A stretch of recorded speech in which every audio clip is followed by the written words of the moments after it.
Hi, my name is Dr. Mike Cushing. I'm a retired family physician and a member of the parish here at San Antonio de Padua and Anaheim Hills. And I've been asked to talk a little bit about an event in my life that has turned into something pretty exciting here at the church. Back in 2004, I was diagnosed with pancreatic cancer, and at that time it was quite a shocking moment for me and my family. I had surgery in 2005. The cancer I thought was gone at the time, and then what happened, my cancer came back in 2011. But in the interim, I'd had the opportunity to meet the gentleman that you may have seen before, Rocco Falatico. And Rocco had come into my medical office asking me if I had a few minutes to hear a story. And so he told me this story about his relationship with Padre Pio and how his son Rocky was helped by this prayer shawl. Well, this was around 2007, 2008.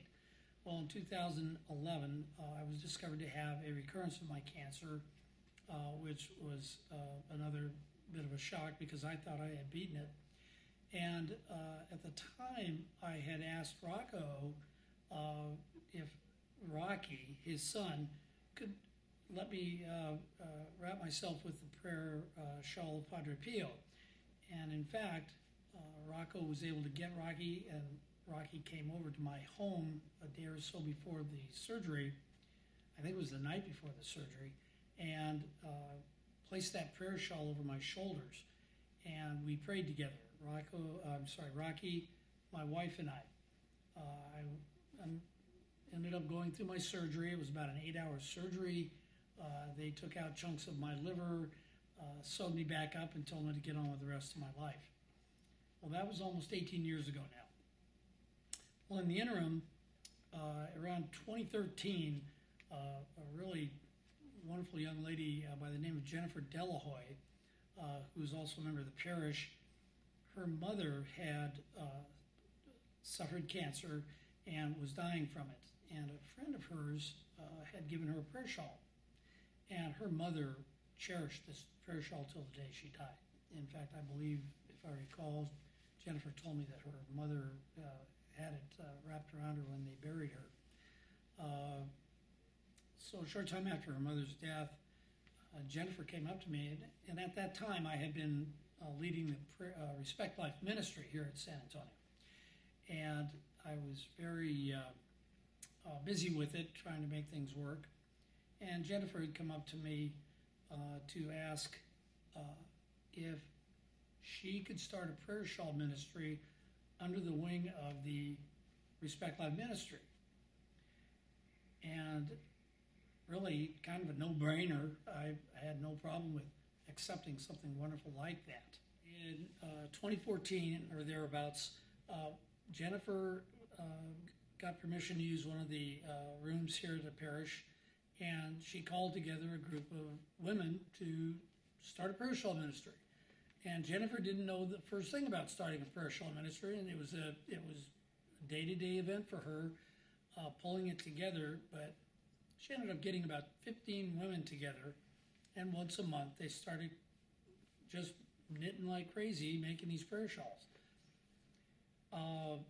What was very nice about all of this was that we were doing something for other people. We were doing something to give people hope, to help people with their faith. As was mentioned earlier in one of the videos, it didn't matter whose faith you were, what faith life you were living. The prayer shawls were for you if you needed them. And it wasn't just for cancer patients. It was for cancer patients. It was for patients who were ill with other diseases, people who had lost family members, people who were going through trials. The idea struck me to have the St. Pio prayer shawls touched to the prayer shawls made by these women in our prayer shawl ministry. And that was a really, really neat part there. And I think having Padre Pio involved with this program now And the fact that we've probably put out better than 800 prayer shawls that have been distributed to people and counting has shown the wonderful impact that Padre Pio has had upon our community. A lot of people I talk to on a daily basis, I really had a hard time thinking that I could have had a miracle happen. As a physician, I think that we know that there are a lot of deep drugs, a lot of wonderful treatments and procedures. Unfortunately, I've had the pleasure of experiencing many of those procedures, but they've worked. And in all honesty, I believe that that's been a miracle for me. Again, was it the kind of a miracle where Jesus said, "Rise and walk"? And no, it wasn't quite that way. I had to go through a lot of discomfort and literally pain to get through this point. However, the medicines, the procedures, the treatments, everything was there when I needed it. And so what's happened is we have this prayer shawl ministry that goes out to anybody who asks for one. And my role in the ministry now is I'm a delivery boy. I call myself the FedEx guy that brings around these prayer shawls to people in need.